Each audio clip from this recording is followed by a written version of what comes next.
Hello viewers, I doctor SBK Lal welcome you all in my YouTube channel. मेरे YouTube channel में आपका बहुत बहुत स्वागत है। अगर आप इस चैनल पर नए हैं तो चैनल को सब्सक्राइब कर लें।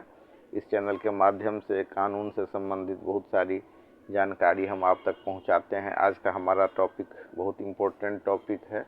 वसीयत निर्माण के बारे में आपको जानकारी देंगे। कैसे इसको रजिस्ट्रेशन कराना चाहिए, इसकी क्या उपयोगिता है। जब किसी का देहांत हो जाता है तो अगर कोई आदमी वसीयत बना करके नहीं जाता है तो संपत्ति का बंटवारा में जो उत्तराधिकार अधिनियम है उसके हिसाब से ये बंटवारा होता है। और अलग अलग धर्म के लिए अलग अलग ये कानून है उत्तराधिकार का।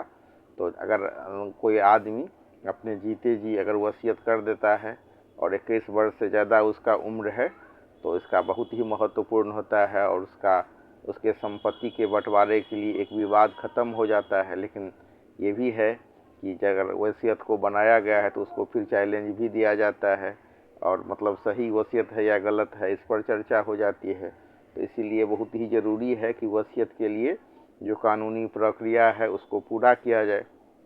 तो बेसिकली वसीयत क्या है, तो एक कानूनी दस्तावेज है जो बनाता है उसके देहांत के बाद उसके संपत्ति के बंटवारे का एक आधार है।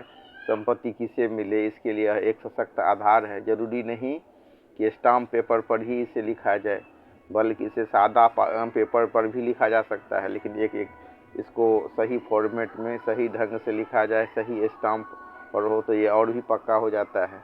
तो सादे पेपर पर भी हम लिख सकते हैं, लेकिन इम्पोर्टेंट ये है कि दो गवाह का हस्ताक्षर और मौजूदगी में, जब हम गवाह रखते हैं तो उसका हस्ताक्षर होना चाहिए और उसके मौजूदगी में अगर मतलब विल तैयार होता है, वसीयत तैयार होता है तो उसकी वैलिडिटी ज़्यादा होती है। और सिर्फ गवाही रखने से नहीं होगा, गवाह के हस्ताक्षर और उसके मौजूदगी के अलावा सब रजिस्ट्रार के ऑफिस में इसको रजिस्टर्ड भी करवाना होता है।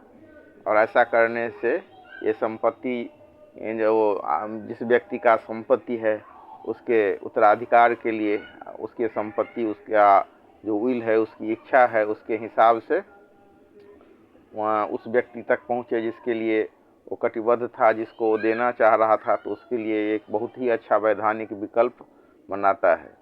अब यदि कोई वसीयत तैयार किए बगैर दुनिया से कूच कर जाता है तो उसके संपत्ति का बंटवारा उत्तराधिकार कानून के अनुसार किया जाता है। तो अलग अलग धर्म में इसका अलग अलग उत्तराधिकार कानून है।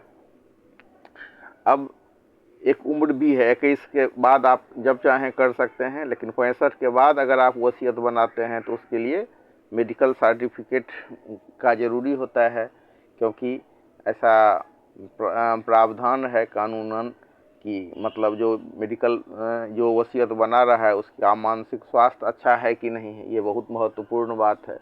तो किसी व्यक्ति के निधन के बाद उसके संपत्ति का जो बंटवारा होता है उसमें विवाद नहीं हो, इसके लिए एक कानूनी दस्तावेज है और कानून में एक प्रावधान है कि व्यक्ति अपने जीवन काल में वसीयत को बनाए। और वसीयत ना होने की स्थिति में क्या होगा, तो वसीयत ना होने की स्थिति में कानून के हिसाब से बंटवारा होगा।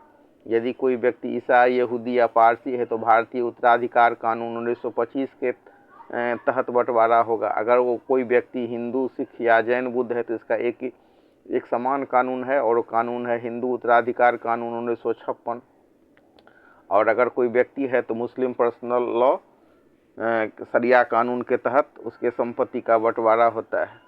अब सवाल उठता है कि ये वसीयत किसको लिखना चाहिए और वसीयत में क्या लिखना चाहिए, वसीयत को कैसे लिखना चाहिए। तो ये बहुत एक महत्वपूर्ण बात है और ये क्वेश्चन बार बार उठता है। तो वसीयत में नाम, पिता पति का नाम, घर का पता, जन्म तिथि, किस तारीख को लिखी गई और दो गवाह का हस्ताक्षर की जानकारी होनी चाहिए।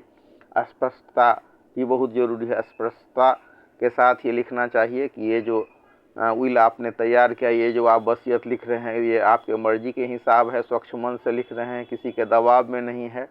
और जिस संपत्ति को आप चाहते हैं कि किसी के लिए हस्तांतरित हो मृत्यु के बाद, तो उस संपत्ति में उसका सही ब्यौरा, बैंक राशि, पॉलिसी, सोना चांदी, घर, चल अचल संपत्ति, सब के बारे में वो सब लिखा जा सकता है।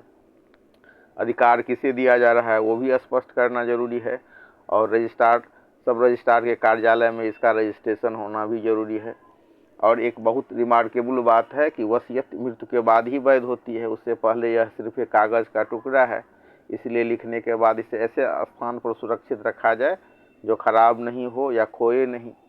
वसीयत ना होने पर वसीयत जिस धर्म से व्यक्ति बिलोंग करता है उस धर्म में जो संपत्ति उत्तराधिकार के हस्तांतरण का नियम है, उत्तराधिकार का नियम है, संपत्ति के उत्तराधिकार का, उस नियम के हिसाब से संपत्ति का बंटवारा होता है। तो 21 साल के बाद कभी भी वसीयत लिखा जा सकता है, लेकिन ऐसा कहा जाता है कि रिटायरमेंट के करीब आते ही इसे तैयार कर लेना चाहिए। और 65 साल से अधिक उम्र होने पर मेडिकल सर्टिफिकेट जरूरी होता है कि जो व्यक्ति वसीयत लिख रहा है उसका मानसिक स्वास्थ्य तो ठीक है कि नहीं, और मानसिक रूप से स्वस्थ होने पर उसको अनुमति मिल जाती है कि वो लिख सकता है, और लिख करके फिर वही प्रोसेस पूरा करना चाहिए, जो 2 गवाह की उपस्थिति और फिर उसका रजिस्ट्रेशन बहुत ज़रूरी है। इस तरह से वसीयत लिखने के लिए कोई तय दिशा निर्देश नहीं है, लेकिन जो भी बात कहा जा रहा है वसीयत में वो एकदम क्लियर होना चाहिए, स्पष्ट होना चाहिए। संपत्ति का ब्यौरा और जिसको संपत्ति दिया जा रहा है